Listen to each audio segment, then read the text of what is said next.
Last week, leaders from across the world were in London attending the state funeral of Queen Elizabeth II. This week, another state funeral is drawing world leaders, the funeral of Japan's former Prime Minister Shinzo Abe.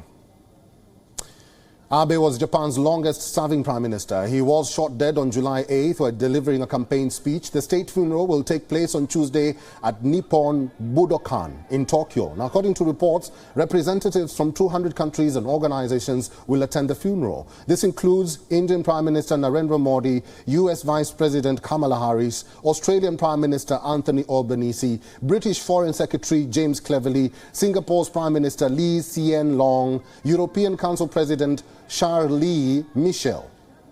Abe's state funeral is a first for Japan in decades. State funerals in the country are usually reserved for the imperial family. This is the second state funeral for a prime minister since World War II. The last one was way back in 1967.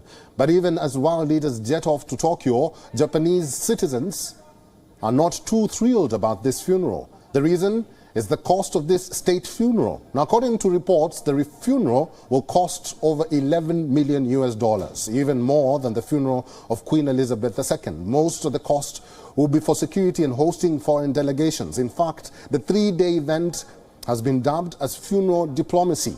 Now, according to a recent poll by the Kyodo news agency, 70% think that Japan's government is spending too much on this funeral. Last week, a man set himself on fire near the Prime Minister's office in protest. Thousands of protesters even marched through the streets of Tokyo, demanding for the funeral to be called off. In fact, Prime Minister Kishida's approval ratings have plummeted ever since he announced the decision to hold a state funeral for Abe.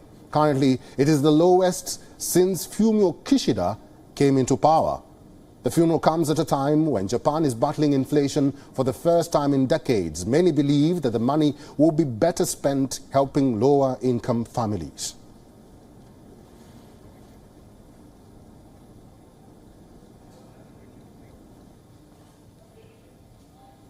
WION is now available in your country. Download the app now and get all the news on the move.